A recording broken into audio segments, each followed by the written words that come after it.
there's the opportunity, I suppose, if you wanted to play Ekitike wide with Isak through the middle, Salah wide on the right-hand side as well. But yeah, you mentioned the fact that they have got options. It's interesting how Arne Slot is going to play it, because will he use Ekitike from the bench quite a bit, because obviously Cody Gakpo's been starting down the left-hand side. It's unlikely that he'll take Mo Salah out of the equation, but I suppose there's the opportunity at least to rotate that forward line when they need to and rest it a little bit, and that's a point that Arne Slot has made before the start of this season as well. He said one of the main advantages that they had last season was the fact that very often he would make few changes to his starting lineup, and that kind of continuity helped them in terms of delivering the Premier League title. But at the end of the season, the back end of the season, he said maybe that continuity also became a bit of a weakness as tired legs begin to kick in towards the end of that campaign. So I think there's the option once again to rotate that squad a little bit more with the quality that they've got now. Great stuff. Thanks very much, Vinny, as ever. Right, so that is how the mood is in Liverpool. How is the mood in Newcastle right now? Let's cross to Pete Graves and see if we can gauge that. What do you think, Pete? Are Newcastle happy to have this saga over, given that they've received a big fee?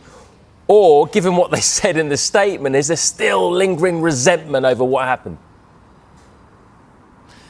No, I mean, listening to Vinny there saying that everyone in Liverpool's delighted. I honestly feel the mood here today, speaking to people on my way here to St James's Park.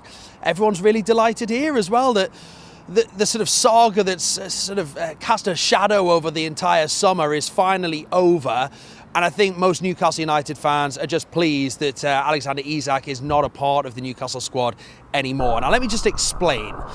If I could rewind time and go back to that Carabao Cup final win when Isak scores the goal against Liverpool and they lift their first domestic trophy in 70 years, I think if you said to any Newcastle fan on that day, listen, by the way, next season, Isak's going to be playing for Liverpool, they'd be absolutely devastated. But the way that it's gone on this summer with Isak refusing to play, refusing to go on the pre-season tour, refusing to play any pre-season friendlies, and then indeed refusing to train or play in any of the Premier League games or League Cup game this season, I think it had got to a point where just the entire fan base actually wanted Isak to go. So he's speaking to fans today. They're just delighted that the deal has been done, that he has gone now and that it's over. And I think Eddie Howe knew that. I spoke to him on Saturday after the Leeds game, and you just got the sense that he understands the fans. He'd have heard the chants from supporters at Elland Road. We'd heard them elsewhere as well from those passionate away supporters.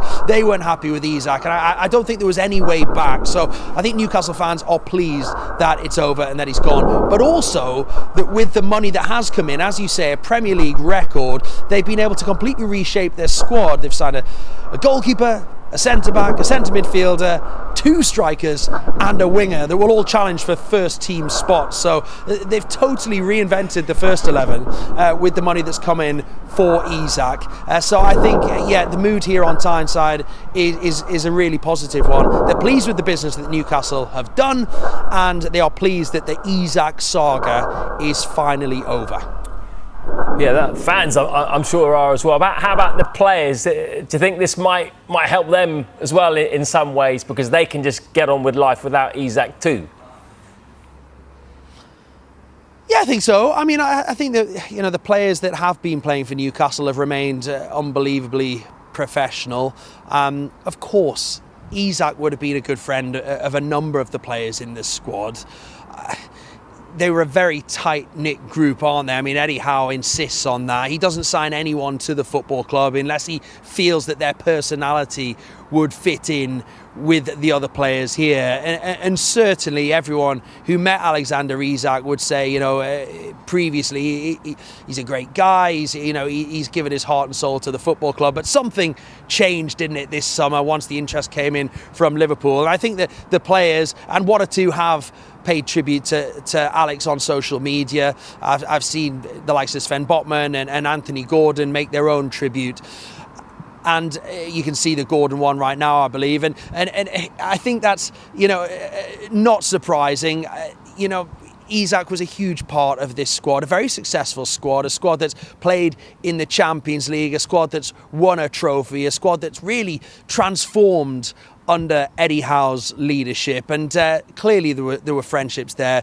There will be those within the squad who feel very disappointed in the way that Alexander Isak has acted this summer. There's no doubt about that, and I've spoken to players who are hugely disappointed and feel hugely let down by their former teammate. But clearly there's a friendship there with a number of the players, and you can't underestimate what Isak did at Newcastle United. Scored a huge number of goals, was a huge part of that team that won their first trophy in so many years, helped guide the club back into the Champions League, not once but now twice this coming season. He's been a huge part of it, but now Eddie Howe, the players, the fans, the entire city moves into a new era, an era without Alexander Isak,